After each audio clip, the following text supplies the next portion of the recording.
नमस्ते बच्चों। तो आज जो हम टॉपिक पढ़ने वाले हैं वो बहुत इंटरेस्टिंग टॉपिक है और बहुत आपको नॉलेज भी मिलेगा इससे। देखिए वो टॉपिक है वैक्सीन। अब हम माइक्रो ऑर्गेनिज्म देख रहे थे, यूजफुल माइक्रो ऑर्गेनिज्म। तो माइक्रो ऑर्गेनिज्म देखिए, माइक्रो ऑर्गेनिज्म जो होते हैं ना वो यूजफुल भी होते हैं, हार्मफुल भी होते हैं। माइक्रो ऑर्गेनिज्म में क्या आता है?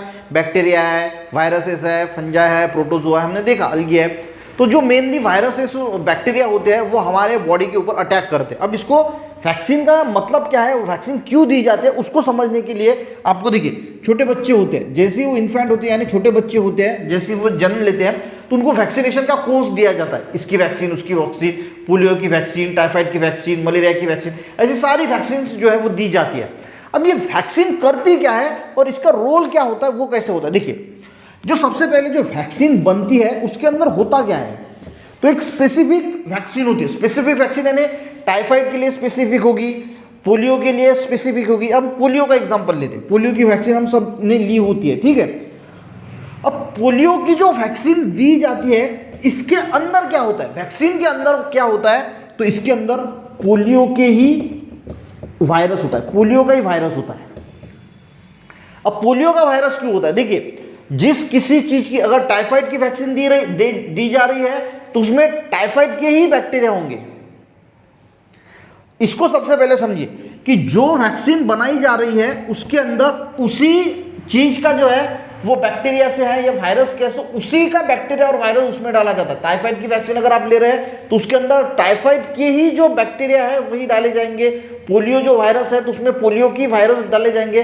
तो आप सोचोगे कि ऐसा कैसा, फिर अगर हम वो लेंगे तो हमें तो उसकी जो ये होगा, ऐसा नहीं होता। देखिए मान के चलो कि ये पोलियो का वायरस है तो इसको जो है वो सबसे पहले इनएक्टिव किया जाता है, यानी ये जो रोग करने की उसकी जो क्षमता है उसको एक्टिवेशन से डीएक्टिव की जाती है और उसके बाद हमारे बॉडी में वैक्सीन के थ्रू इसको डाला जाता है।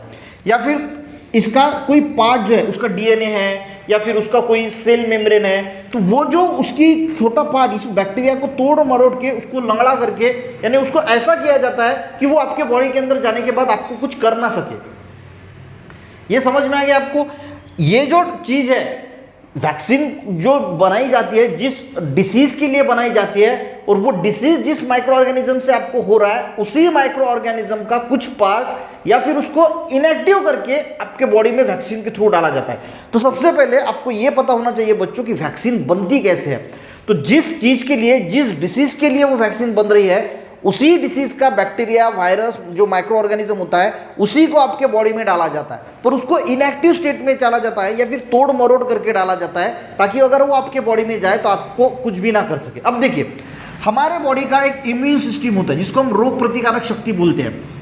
तो कोई भी बैक्टीरिया जाता है, वायरस जाता है तो हमारी इम्यून सिस्टम जो है वो एक्टिव हो जाती है और उससे लड़ाई शुरू कर देती है, उससे लड़ाई करती है। अब अगर हमारी इम्यून सिस्टम मजबूत है तो वो उस बैक्टीरिया, वायरस को मार देती है, तो हमें कुछ भी नहीं होता। ये एक नेचुरल इम्यून सिस्टम है।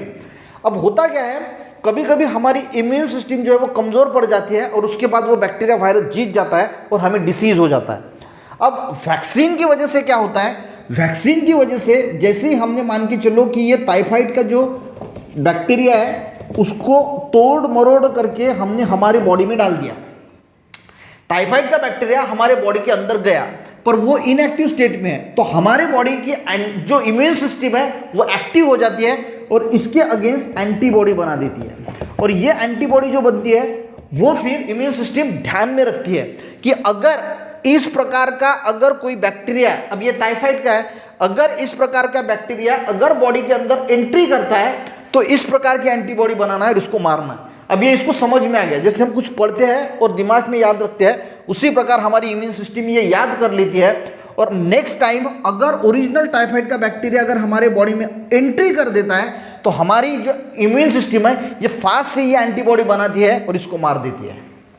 यानी सबसे पहले हमने जो तोड़ मरोड़ के इनएक्टिव फॉर्म में जो टाइफाइड का बैक्टीरिया वैक्सीन के थ्रू हमारे बॉडी के अंदर डाला, हमारे इम्यून सिस्टम ने इसके अगेंस्ट एंटीबॉडी बनाई और ये जो एंटीबॉडीज बनाई है वो फिर उस इम्यून सिस्टम के ब्रेन के अंदर स्टोर रह जाती है कि अगर इस प्रकार का बैक्टीरिया है इसको कैसे मारना है ये वो समझ जाती है और उस प्रकार से जो है वो फिर वैक्सीन से हमारी एंटीबॉडीज जो है वो इम्यून सिस्टम पावरफुल बन जाती है उस बैक्टीरिया के अगेंस्ट।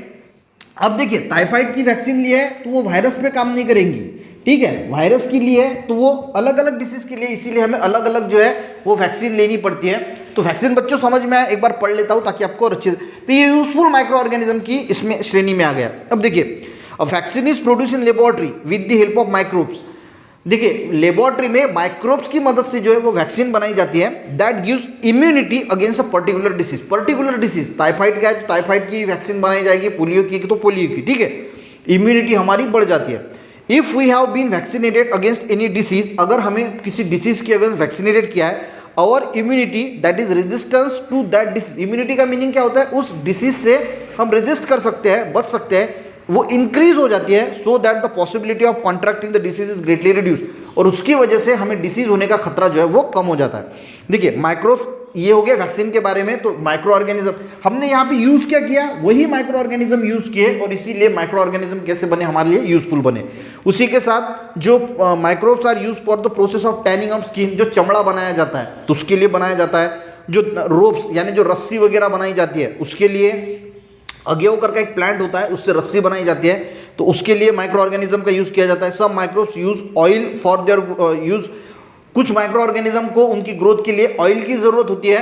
अगर मान के चलो कि समंदर में कहीं ऑयल लीकेज हो गया तो उस माइक्रो ऑर्गेनिज्म को छोड़ा जाता है, वो पूरा ऑयल जो है वो साफ कर देते हैं। तो नेचर को साफ करने के लिए भी इस माइक्रो ऑर्गेनिज्म का मदद होता है। सब microbes use oil for their growth, यानी उनके ग्रोथ के लिए उनको ऑयल की जरूरत होती है। Such microbes are use to clean layer of oil floating on the surface of ocean और lake form due to the, अगर कोई लेक है, समंदर है, वहां पे अगर मान के चलो कि कोई ऑयल लीक हुआ है तो उसको कम करने के लिए, उसको हटाने के लिए वो क्या करते हैं, इस माइक्रोब्स का यूज करते हैं जो ऑयल ईटिंग होते हैं। That is clear the oil slick. Form जो फर्टिलाइजर्स बनाए जाते हैं बायोगैस का है, वहाँ पे भी रोल किसका होता है, हम वहाँ पे जो है वेस्ट मटेरियल डालते हैं, फॉर्म का काउ डंग डालते हैं, जो यूरिन है वो वहाँ पे होता है। वहाँ पे माइक्रो ऑर्गेनिज्म जो है वो डिकम्पोजिशन करते हैं और मीथेन गैस जो है वो प्रोड्यूस करते हैं। तो वहाँ पे भी रोल किसका है, माइक्रो ऑर्गेनिज्म की मदद से वो मीथेन गैस फिर लोग रसोई के लिए भी यूज करते हैं। तो वो सारी चीज़ें माइक्रो ऑर्गेनिज्म की मदद से ही जो है वो होती है। देखिए, farm waste, human urine, faeces, wet garbage, ETC collected and used in biogas plant and produce biogas and fertilizer. तो उससे पर ये भी किससे बनते हैं, तो माइक्रो ऑर्गेनिज्म की मदद से। तो ये यूजफुल माइक्रो ऑर्गेनिज्म हमने देखा। नेक्स्ट इसमें हार्मफुल माइक्रो ऑर्गेनिज्म है, उसको देखने की कोशिश करेंगे। आज का वीडियो वैक्सीन का समझ में आया, अच्छा लगा एक लाइक जरूर करना, अपने दोस्तों को भी शेयर करना, बच्चों चैनल पे ने जरूर सब्सक्राइब करना। मिलते हैं।